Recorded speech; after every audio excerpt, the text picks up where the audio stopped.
आदरणीय मेरे प्रिय दोस्तों और भक्तों।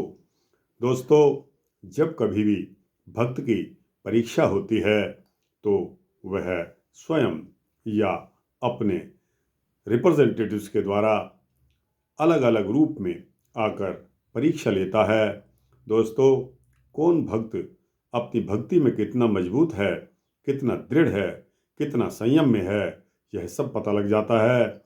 आज हम लोग दिखावा करते हैं, लेकिन दोस्तों, श्री भक्तमाल में उन्हीं भक्तों के नाम दर्ज हैं जिन्होंने काम, क्रोध, लोभ, मोह और अहंकार पर विजय प्राप्त की है। दोस्तों, इन्हीं वृतांतों में एक वृतांत है महाराजा रंतिदेव का। दोस्तों, महाराजा रंतिदेव की भी परीक्षा इतनी जबरदस्त ली गई कि आप सुनोगे तो आपको पता लग जाएगा। तो दोस्तों, इस परीक्षा को अगर आपने सुनना है तो बने रहिए इस वृतांत के अंत तक मेरे साथ, आपको जरूर पता चल जाएगा। तो दोस्तों, आइए बिना समय गवाए इस वृतांत को शुरू करते हैं। दोस्तों, चंद्रवंशी राजा दुष्यंत के वंश में संस्कृति नाम के एक राजा हुए हैं। राजा संस्कृति के दो पुत्र हुए हैं, गुरु और रंतिदेव। इनमें रंतिदेव बड़े ही न्यायशील, धर्मात्मा और दयालु पुरुष थे।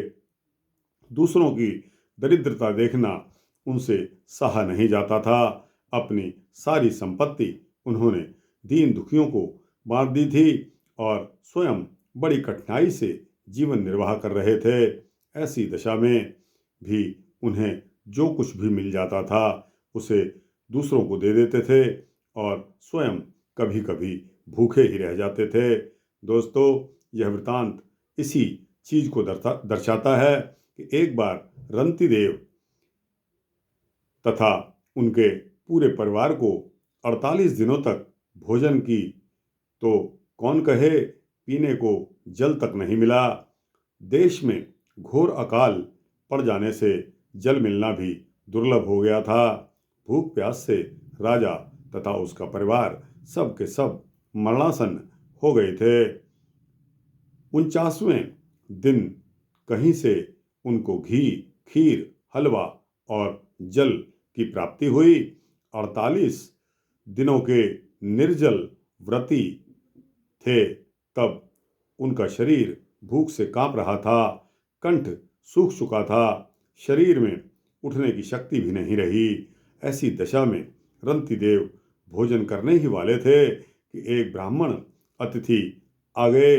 रंतिदेव ने बड़ी श्रद्धा के साथ उन विप्र को उसी अन्न में से भोजन करवा दिया।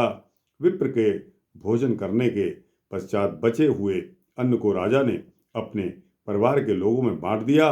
वे सब भोजन करने ही जा रहे थे कि इतने में ही एक शूद्र अतिथि बनकर आया।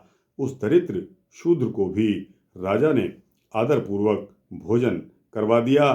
अब एक चांडाल कई कुत्तों के साथ उनके समक्ष आया और कहने लगा कि हे राजन, ये मेरे कुत्ते कई दिन से भूखे हैं और मैं भी बहुत भूखा हूँ। रंतिदेव ने उनका सभी का सत्कार किया। सभी प्राणियों में श्री हरि को देखने वाले उन महापुरुष ने अपना बचा हुआ सारा अन्न कुत्तों और चांडाल को दे दिया। अब केवल इतना जल ही बचा था जो एक मनुष्य की प्यास बुझा सके। राजा उससे अपना कंठ गीला करना चाहते थे कि इतने में ही एक और चांडाल आकर दीन स्वर में बोला कि हे महाराज, मैं बहुत थका हुआ हूँ, मुझ अपवित्र नीच को पीने के लिए अगर थोड़ा सा जल दे दीजिए।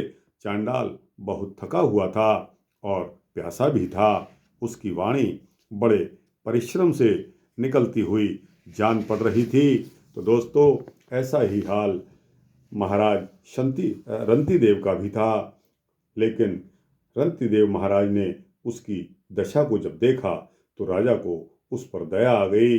स्वयं प्यास के मारे मरणासन रहने पर भी परम दयालु राजा रंतिदेव ने वह जल बड़े आदर के साथ, प्रसन्नता के साथ उस चांडाल को पिला दिया। भक्तों की कामना पूर्ण करने वाले त्रिभुवन के स्वामी ब्रह्मा, विष्णु और महेश ही रंतिदेव की परीक्षा के लिए इन रूपों में आए थे।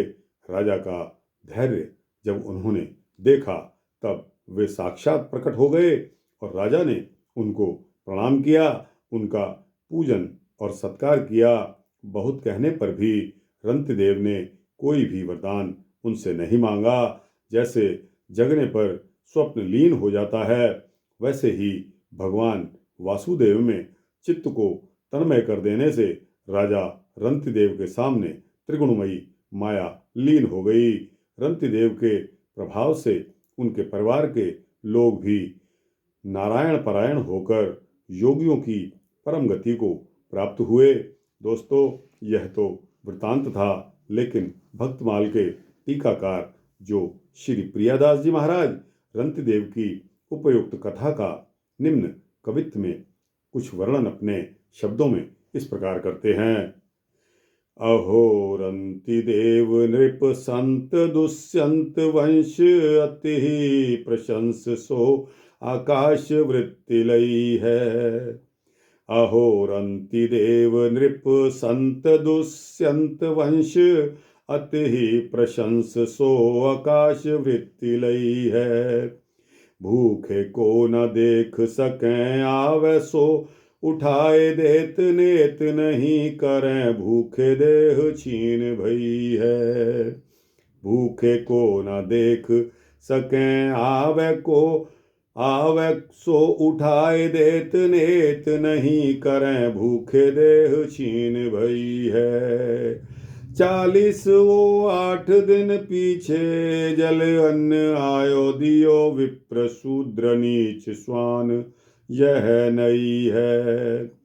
48 दिन पीछे जल अन्न आयो दियो विप्र शूद्र नीच स्वान यह नई है।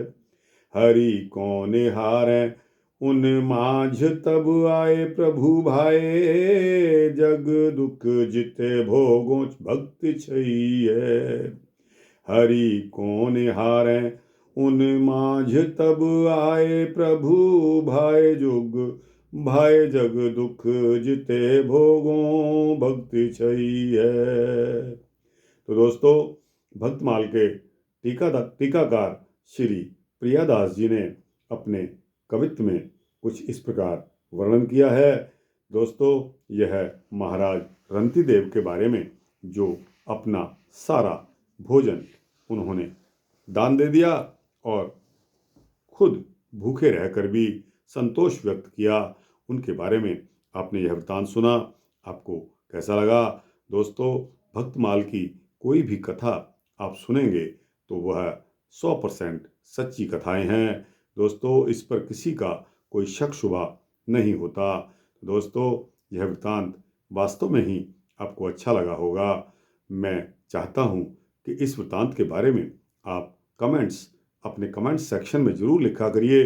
दोस्तों, मेरे को यही एक शिकायत आप लोगों से रह जाती है कि कोई भी व्यक्ति अच्छी तरह से सुन तो लेते हैं, लेकिन कमेंट्स में उनके अंदर ज़हन में क्या चल रहा है उसके बारे में अपने विचार व्यक्त अपने कमेंट्स के माध्यम से अगर आप देंगे तो दोस्तों, मेरे लिए वह add fuel to the fire, यानी कि आग में घी का काम करेगा। तो दोस्तों, इस वृतांत को अच्छा लगा हो तो लाइक और शेयर कीजिए, अपने दोस्तों, मित्रों, भक्तों, जिज्ञासुओं को भेजिए। इस चैनल को सब्सक्राइब कर देंगे तो आपको इसी तरह के सूक्ष्म भक्ति वृतांत मिलते रहेंगे। जय श्री सीता रामचंद्र भगवान की जय।